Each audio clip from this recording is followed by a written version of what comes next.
there other questions from the audience? There we go. Hold on. Peter. Yeah, I have a question about the carbon-14 dating. This may be a real simple answer, bordering on stupid for me, but I'm wondering, like I understand that the carbon-14 is in the atmosphere and the vegetation takes it in, animals eat the vegetation, they have the carbon-14. I was recently reading an article about, I think it had to do with the rate team, finding traces of carbon-14 in diamonds, you know, deep in the earth. How does carbon-14 get into non-living matter like that, diamonds or even rocks?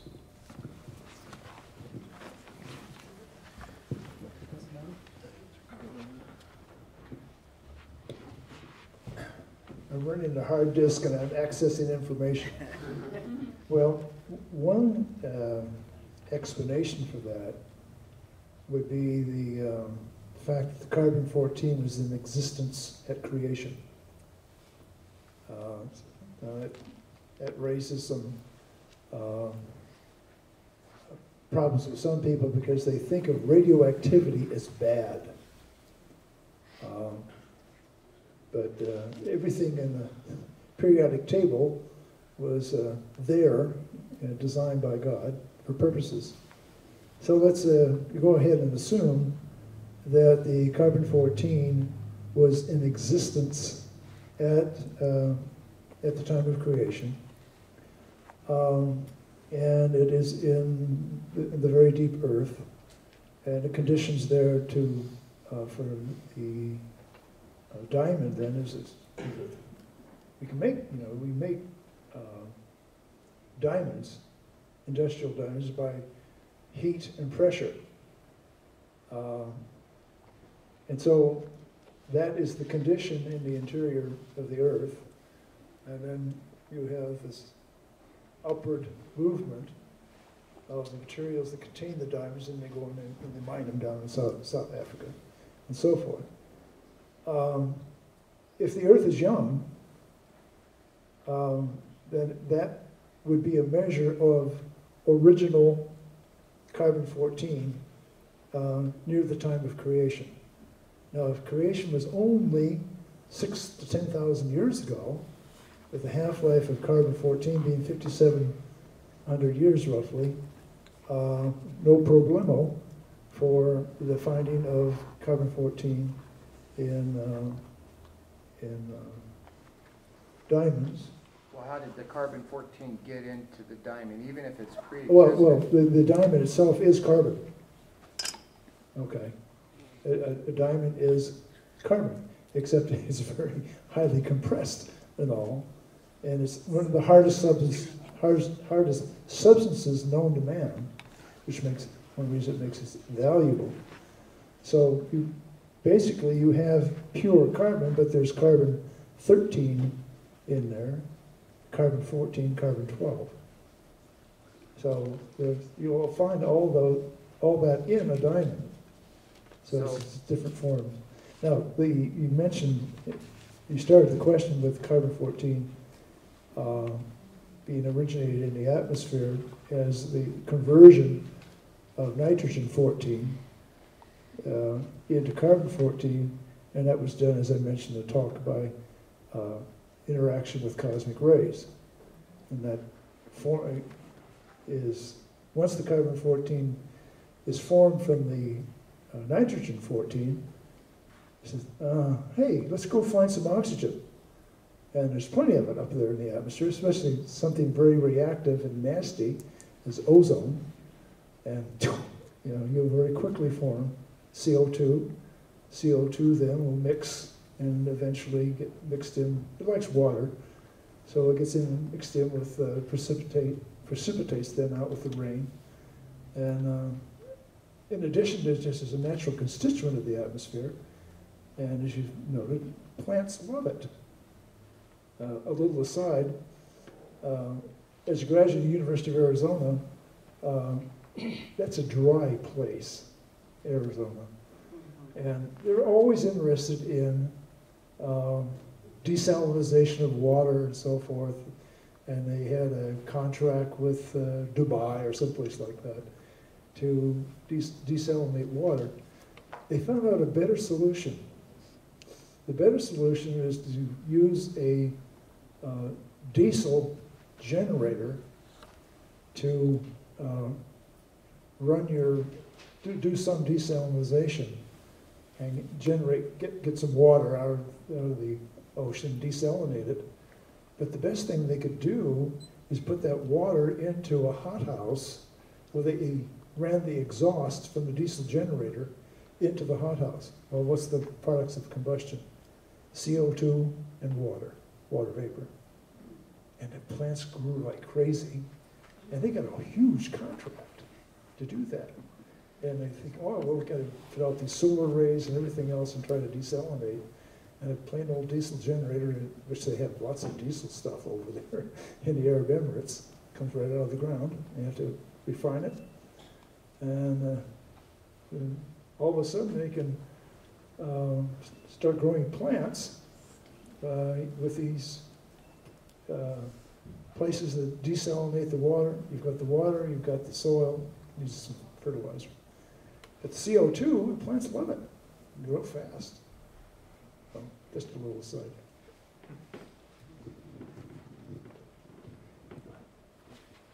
I'm trying to think, I believe in the rate book that I think John Baumgartner addressed that question of how the carbon-14 gets in the diamonds. But I can't exactly remember how it is. And he's the one that's done the carbon-14 studies in diamonds. Any other questions? I had a question for Dr. Neal, and it was that in his talk he spoke about how the end of science is staring us in the face as people go to other agendas other than science. And I was wondering, do you see any scientists doing work today that are bucking that trend? In other words, they are opposing that and moving in an opposite way. I'm just curious at what you see. Well, I certainly see the global warming controversy is increasingly causing a number of scientists that have been skeptical to sort of step up and voice some of their skepticism. There was, I can't remember the name of the person who said it, was Fred Singer, who set up an organization. And he solicited signatures from scientists all around the world and had a rather large petition project. And it was a sort of very simple petition, just basically saying, hey, we're not going along with all of these lockstep theories that we think there's a lot of open questions. I actually am signatory to it. I signed it. Yeah, and just recently looked up the list from New Mexico, and sure enough, I was there. So anyway, so it's and it's interesting actually. In that one, that was falsely reported by the press. They took all that numbers and said, "Oh, look, all the scientists that support global warming." So they just completely turned it around. They just completely used it to, yeah, exactly. So they just call it spin. They don't call it lie. That's too much. So actually, the science versus the pseudoscience is our sort of our constant issue that we have to deal with when we're talking about these issues. And both the creation story, like if you will, the creation history, and evolution really in some ways both start from really I think a metaphysical principle. In one case we start from believing in an intelligent designer in God that put it all in place. The evolutions, they start from a metaphysical place too, which is there is no God.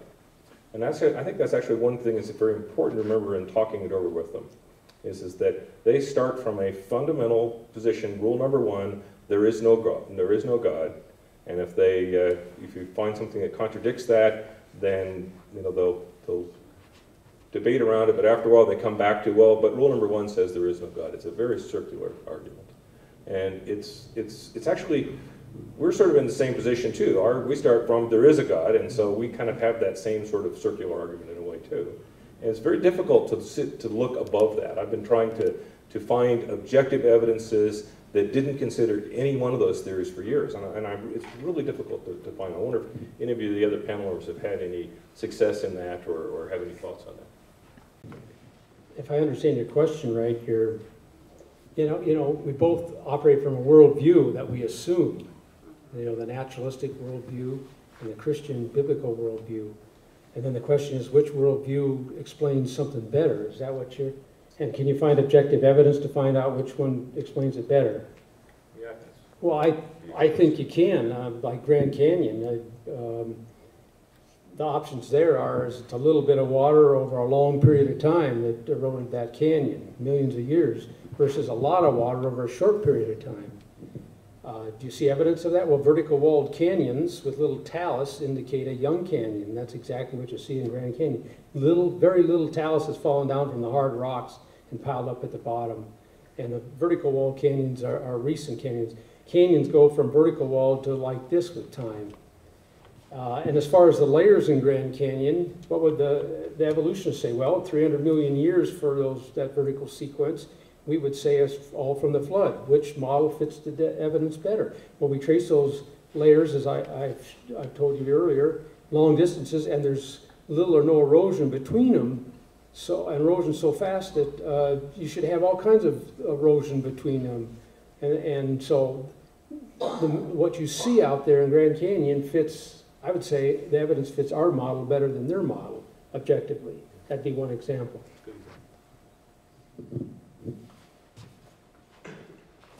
Marge Romero. Well, this is just a question tagging. Dan said that you start with the hypothesis. You start with the belief there is a God or there is no God, but then there's all those people who start with the belief that there is a God, but still hold to the evolutionary movement to get to where we are today. And that's I find that almost more frustrating than the evolutionists. So maybe just a couple comments about that, and then how do we ever get to the place where the Christian colleges and universities will more look at a young earth possibility than the something that's holding them to really believe. I'm far more of them to believe in the evolutionary Christian belief, whatever that's called.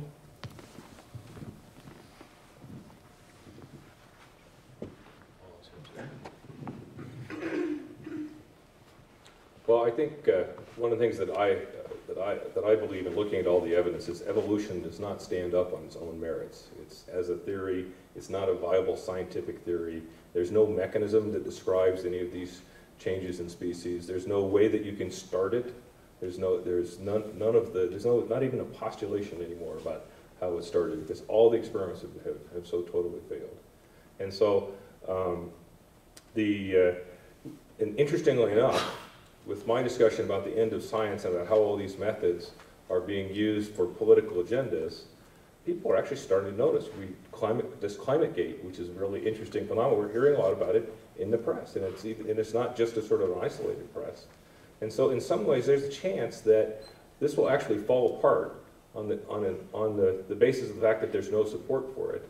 And as people start seeing one area of science where they've been deceived and led astray, then they will actually start making those connections with some of these. So actually, I think there's a glimmer of hope that might come out of the end, that there might be something that rebuilds when it all collapses. So anyway, that's another speculation, but it's a thought. I think in many ways we are having an effect, because 40 years ago, as we mentioned, there were no resources. If some of those weren't sold, we wouldn't have anything. I commented earlier about praying for the media. And if we had some young men and women that are godly people in our media, we would have a stronger effect than in many cases today.